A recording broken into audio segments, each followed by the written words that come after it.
Harka fuunee akkam jirtu kabajamtoota daawwattoota keenya miidiyaa wiirtuurraa oduu gaggabaaboo guyyaa kanaa qabadhee isiniif dhiyaadheen jira. Oduu isinitti himuun kan isin faana turu ani Lubee Girmaati. Manni maree bakka bu'oota uummataa jila Kooriyaa waliin hojiilee gara fuulduraatti waloon hojjechuun danda'amu irratti marii taasiseera. Jilli Kooriyaa garee balii ACCO'n durfamu mana maree bakka bu'oota uummataatti ministeera deetaa gargaaraa waamamaa mootummaa gargaaraa Piroofeesaraa Mihiratuu Shaanqoo waliin mari'ateera. Rakkoolee akka biyyaatti mudatan ga'umsaan furuudhaaf dandeettii miseensota mana marichaa cimsuun haala danda'amu irrattis mari'atanii jiru. Miseensonni Koree dhaabbii imala misoomaa fi Kooriyaan sadarkaa qaroomina amma irra jirtu irra gahuudhaaf keessa darbite irratti muuxannoo haala wal jijjiiruun danda'amu irratti mari'atamu ragaan mana marii bakka bu'oota uummataa irraa argame ni mul'isa. Mariin nagaa marsaa lammaffaa mootummaa Itoophiyaa fi waraana bilisummaa Oromoo gidduutti Taanzaaniyaatti gaggeeffamaa ture milkii malee xumurame deebi'ee akka itti fufuu fi manni maree amantiilee Oromoo idil addunyaa waamicha dhiyeesse. Manni maree amantaa Oromoo idil addunyaa xalayaa banaa ministeera muummee Feederii Dr. Abiy Ahmadii fi ajajaa olaanaa waraana bilisummaa Oromoo kan ta'an Kumsaa Dirribaatiif barreesseen nagaan bu'uudhaaf mariin nagaa waliigaltee malee xumurame deebi'ee akka eegalu gaafate.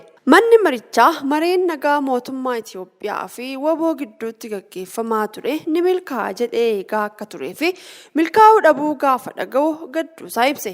Waldichi qaamoleen lameen garaagarummaa gidduu isaaniitti dhalatee ammas deebi'anii mari'achuudhaaf furmaata waaraa akka barbaadaniif xalayaa sadaasa 23 bara 2023 baaseen gaafate. Mariin nagaa marsaa lammataa Taanzaaniyaatti gaggeeffamuudhaaf akka jiru oduunsaa yeroo dhaga'amu namoonni hedduu qaamoleen lamaa walii galu abdii jedhuun gammachuu isaanii ibsataa turan. Haa ta'u malee wiixata darbee sadaasa 21 bara 2023 qaamoleen lachuu marii isaanii waliigaltee malee xumuramuu ibsan. Keessumaa ajajaan waraana bilisummaa Oromoo maricha irratti argamuun isaa itti ba'iinsi isaa waan gaariidhaan goolabama kanneen jedhanii abdiin eegan hedduu ture. Manni maree amantiilee Oromoo idil addunyaa xalayaa mootummaa Itoophiyaa fi waraana bilisummaa Oromootiif barreesse kanaan qaamoleen lamaanuu gidiraa uummanni itti jiru ilaalanii balbala marii deebisanii akka banan gaafate. Yeroo rakkinaatti galma guddaa tokko isin taasisu yaadachuun murteessaadha. Innis nageenya uummata keessanii fi gaaffii nageenya waaraadha jechuun mariin rakkoo gidduu isaanii jiru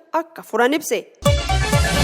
Biiroon Fayyaa Oromiyaa weerara dhibee koleeraa fi buusaa naannoo Oromiyaa miidhaa jiruu fi godina Oromiyaa hundirraa waajjira fayyaa fi waajjira barnootaarraa namoota sadi filamanii ergamaniif Adaamaatti leenjii kennaa jira. Biiroon Fayyaa Oromiyaa hubannoo weerara dhibee koleeraa fi buusaa naannoo Oromiyaa hedduutti lubbuu namaa miidhaa jiru ilaalchise waajjiraalee barnootaa kan godinaa, waajjiraalee fayyaa godinaalee, raadiyoo barnootaa kanneen educational media jedhaman dameewwan 6 raadiyoo barnootaa Gobbaa, Goree, Gimbii, Yaaballoo, Aramayaa fi raadiyoo barnootaa Laga Daadhii argamuun leenjii kana fudhataa jiru. Miidiyaaleen dameen 6 kun gama barnootaatiin barnoota dabarsuu akka qabaniif yaadame ta'uunis ibsamee jira. Dabalataanis miidiyaaleen biroo bakka argamanitti leenjiin kun eegalee jira. Kaayyoon leenjii kanaa akkamiin hawaasaaf hubannoo weerara dhibee buusaa koleeraa karaa waajjira barnootaa, waajjira fayyaa fi miidiyaatiin hawaasa barsiisuu fi hubachiisuun akka danda'amu irratti kan xiyyeeffatu ta'uun isaa heeramee jira. Agarsiisni teeknooloojii fi albuudaa idil addunyaa marsaa lammaffaan bakka ministeerri muummee Feederii Dr. Abiy Ahmad argamanitti Finfinnee galma Barkumeetti eegaleera. Agarsiisa kanarrattis oomishtoonni, daldaltoonnii fi dhimmamtoonni hundi hirmaatanii jiru. Guddina itti fufiinsa qabu galmeessuudhaaf misooma albuuda teeknooloojiin deeggaruun murteessaadhas jedhamee jira. Walitti hidhamiinsa gabaa uumuufis sagantaan agarsiisaa guddaan kun qophaa'uun carraa guddaadha jedhame. Sagantaan agarsiisaa kun hanga sadaasa 18tti kan turu ta'uun isaas gabaafamee jira. Oduu biyya alaatiin ammoo waliigalteen dhukaasa dhaabuu guyyoota 4f Israa'elii fi Hamaas gidduutti taasifame har'a hojiirra ooluu eegaluun ibsamee jira. Qaamoleen lameen guyyoota 4f dhukaasa dhaabuudhaaf waliigaltee irra ga'uun kan yaadatamu yoo ta'u, haa ta'uuti waliigalteen kun sababoota garaagaraatiin osoo hojiitti hin hiikamiin turuun heerameera. Har'a irraa eegalee akka lakkoofsa yeroo naannichaatiin sa'aatii 7 irraa eegalee hojiirra ooluu eegaluutti arritiin gabaasee jira.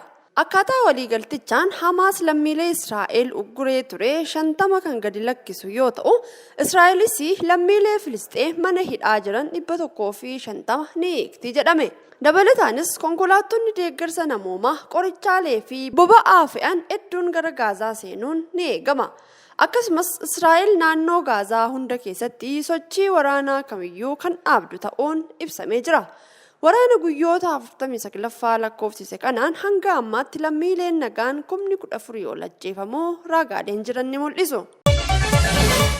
Egaan kabajamtoota daawwattoota keenyaa oduu gaggabaaboon guyyaa kanaaf qabannee dhiyaanne kana fakkaata. Nu daawwachaa nu waliin turuu keessaniif hedduu isin galateeffannee miidiyaa wiirtuurraa qophiilee hafan waliin turtii gaarii.